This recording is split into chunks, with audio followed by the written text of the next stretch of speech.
think it's extremely important here in the next couple of months not to have any earth-shaking changes with regard to defense and foreign policy. I think a precipitous drawdown in either Afghanistan or Iraq would be a mistake.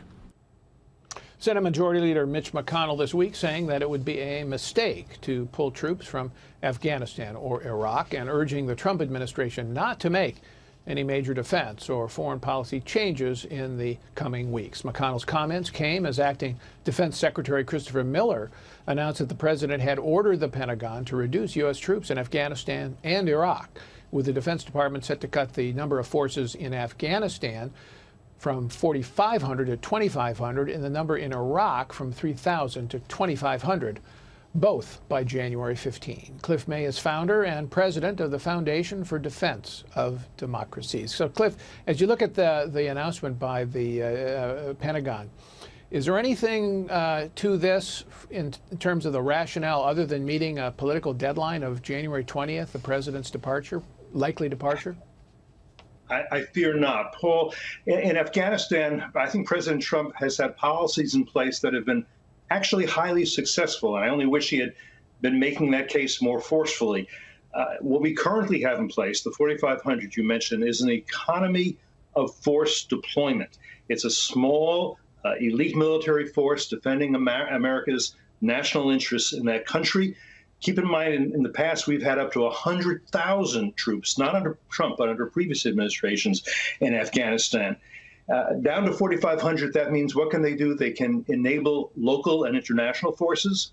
They can conduct CT counterterrorism. They can make sure we have a good intelligence presence there.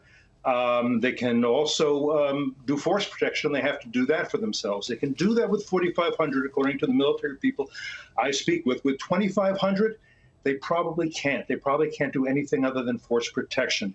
So this, I agree with Mitch McConnell. This is not an advisable idea, advisable policy. Sticking with 4,500 for the foreseeable future would be much preferable.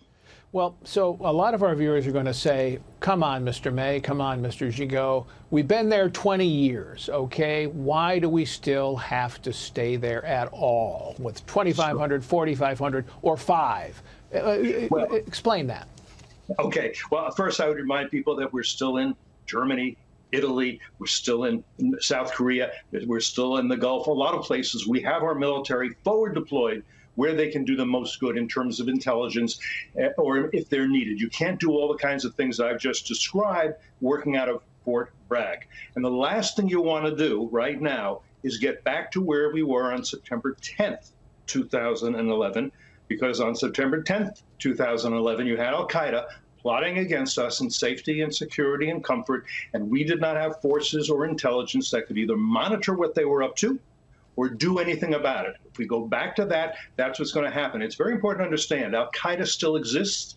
Al-Qaeda still exists in Afghanistan. It exists, of course, we know, in Iran. It exists in countries around the world. We have to keep the pressure up on them, or we will pay a price if we do not. Also, the Islamic State. That is also a group that's in Afghanistan. What I do not want to see is President Trump making the mistake in Afghanistan that in 2011, President Obama made in Iraq. He said, it's all done, mission accomplished, we're pulling out all our troops. That allowed for the rise of the Islamic State, which still exists. Well, so you mentioned counterterrorism, which I grant is in the national interest and crucial task in Afghanistan. But some people say, well, you know what, you can do that on an over-the-horizon basis. You don't have to be in country. You can do it from our naval forces in the region, through our satellites, and then through, you know, we have bases elsewhere in the Middle East. We could deploy force to hit targets. What's wrong with that argument? Particularly in Afghanistan, that argument probably doesn't hold. Afghanistan is landlocked, very hard to do things from ships. Afghanistan is not quite in the Middle East. It's a pretty, take a look at the map, it's a pretty good distance. All the military people I've talked to say, no, if you're out of Afghanistan, you're out of Afghanistan. Again, we were doing everything you described on September 10th, 2001, and we see the results of that. We didn't really know what al-Qaeda was up to. We didn't prevent al-Qaeda. There was, under President Clinton, a few missiles got thrown into tent camps, and killed some people, but we were not operating effectively. Look, if we're going to do counterterrorism, it's one of many missions the U.S. has to do. China is a very different sort of thing. Iran is different. But if you're going to do any of this, you as I understand it, you need some forward deployment. There is no substitute for having military and intelligence assets in the country.